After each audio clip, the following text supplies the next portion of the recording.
Hey guys, Jason from Really Fishing here. I wanted to talk to you guys a little bit about uh, using mapping software.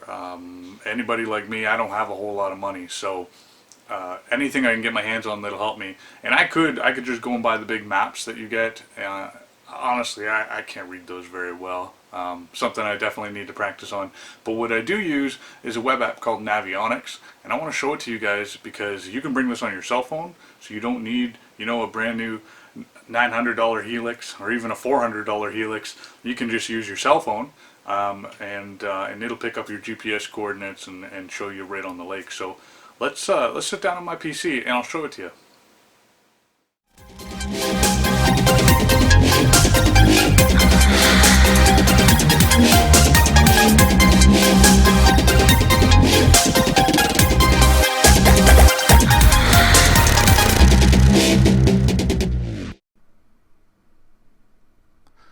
Alright guys, so here is the Navionics website. Now you can get there by just going to this URL, webapp.navionics.com, and it'll take you right in here.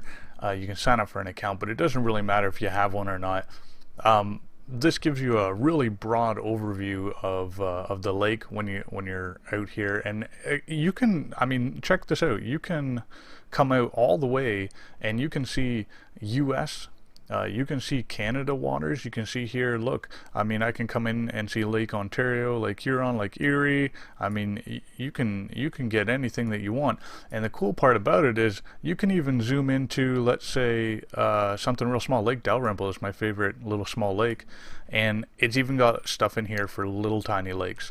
A lot of people come out in their boats and map using their free mapping software when they have a fish finder, and it'll come up here if they decide to share it.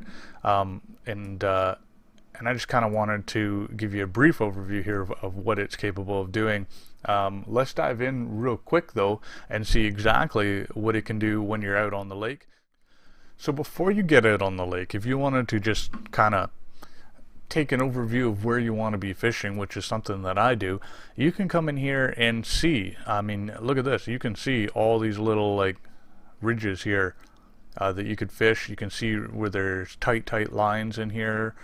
And if you toggle it using this sonar chart, so if you don't have the sonar chart on, and you just do the regular Navionics, you can see it still gives you where the tight lines are, but it's not going to give you as much information. You can see now we don't really see a lot of those ridges here, so my suggestion is always to have the sonar chart on. It does take a little bit longer to load with it on, but it gives you so much more information, and you can zoom right down in here, so you can come right in here and pick it apart and find all the little areas here.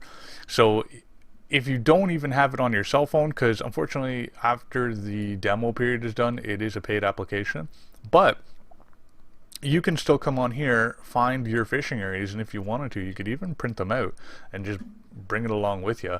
You wouldn't have the GPS capabilities that you'd have with your cell phone, but it's still a lot of information.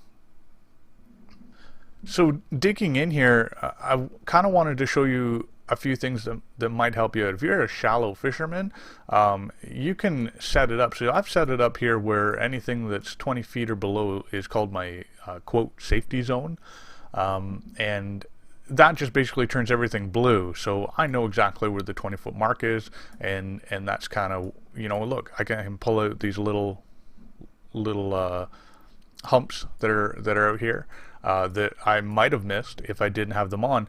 To do that, you can just come down here in the menu section, and once you're in the menu section, just click on this map options section right here, and you can see you can change it. So the safety depth right now is 20 feet or less, and you can change that to whatever you want, 30, 40, 60. It looks like it goes up 60 feet. So I personally like 20 feet. I don't really fish too much deeper than 20 feet. I'd like to learn how, don't get me wrong, but right now I'm just kind of putting myself into the 20-foot mark. Now up here, the no overlay means that the islands here that you're seeing, and you can see as it's trying to draw, as I mentioned, it's slow if you have the sonar charts on, but you can see that the islands here are just yellow. You can change that to satellite, And what it'll do is it'll obviously give you the satellite imagery from probably Google. I'm not really sure. So you can get a rough idea maybe of what the shoreline's like. I wouldn't really use it though, because you can see it's just going to cut off and give you the Navionics below. Terrain gives you just the terrain, so you can see up here. It'll kind of show you this stuff. I don't know that it's of any help to anybody. Maybe if you're a hiker, or you need to know where there's bathrooms, you know, hey, look at that. There's a ramp and a bathroom right there, probably at a local park. Yeah, there you are, Mara. So I usually keep it on no overlay. It does increase, or yeah, speed up, I guess is the term I'm looking for. Speed up the load time. And the other thing that I kind of wanted to show you guys, which I thought was really cool, was community edits. If you decide to mark where you've caught fish, you can throw it in here, and let me see if I can find a community edit here. Here we go. So look at this. So somebody here has marked this area with a redfish, meaning that they caught a fish here. So you can click on it and click this, and there you go. So somebody's marked this as a bass hole. Looks like at about 8 feet. He caught that. I don't know if it'll show any of this stuff like weather, and yeah, so this is all available just in the app. Same with placing markers. So that's the other thing I did want to talk to you guys about, was when you do get it onto your cell phone, you can actually put markers down on the lake of where you've caught fish or places you want to go check out.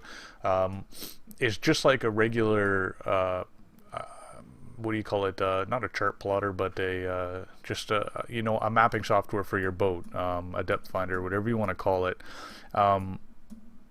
So you can do all the same stuff that you would normally do with a large expensive unit, other than of course, you know, the down imaging or whatever else. Hey guys, so here we are on my cell phone. You can see it's giving you kind of the same information that we saw on the website, but it is giving us a little bit more information. So you can see up here, you can see, where is it here? Okay, there we go. Okay, so you can see up here that it's going to show you a little bit more information. So here, these are some reeds here. I know because this is around where I fish. It also gives you a little bit of gradient color, as you can see here. So it's not just, you know, everything's blue like it was on the website. You can see that it kind of does like a gradient to show you, you know, how quickly it's dropping off by just simply ending that color and going on to the next one, or slowly doing a gradient there. But you can see here's a marker that I put on a place here. So it just shows up as a little pin on your map. And your boat will show up on the map as well, just like a regular fish finder. So you can, you know, make sure that you're facing the right way where you're casting and whatnot. And again, you can set the safety depth to whatever you want to do. You can set kind of everything that you can do on the website, you can do around here too. And again, you can still zoom in. You can still see all those tight lines. You can still see the fish areas, and you can still click on them. I mean, you have to, when you click it, it shows this little crosshair in the middle of the screen. So you got to kind of, you know, move your map to get to the next part. But you can see right here, it just pops up that it's a bass hole. So that's going to help you guys. The other thing that this does, which I thought was really cool, was you can set up routes. To get ideas of how long it's going to take you to get from one place to the next. But the other part that it does is it also allows you to do what they call tracks.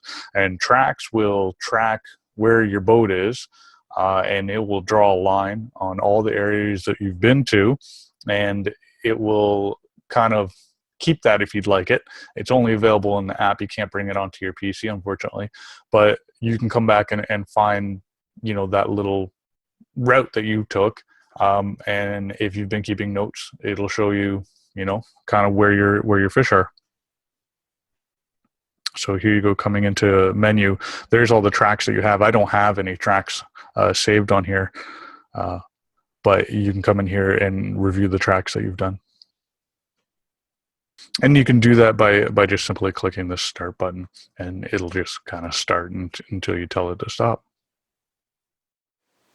So there we have it, guys. I hope you enjoyed it. Navionics is helped me out quite a bit, and if you didn't know about it, I hope that you can get on it and check it out. If you're already using it, I'd really like to know if I've missed something or said something incorrect. Post it below so I know, and I can annotate as needed. The one last thing that I would recommend is if you guys get yourself just a simple little fish finder, just something that'll show you the bottom, because it's great that you're hitting points and drop-offs, but it would be really nice to know what's below. And you can get something like this that was roughly about $50 for me on eBay. It's black and white, and it doesn't handle a map chip, unfortunately, but at least it shows me the bottom, and it shows me if there's weeds or rock, so it's definitely worth the $50 investment. If you can get something a little bit nicer, it'd probably give you a lot more features than this one does. But again, thanks for watching, guys. If you liked it, hit like, subscribe, share it. Yeah, that'd be really awesome. But talk to you later.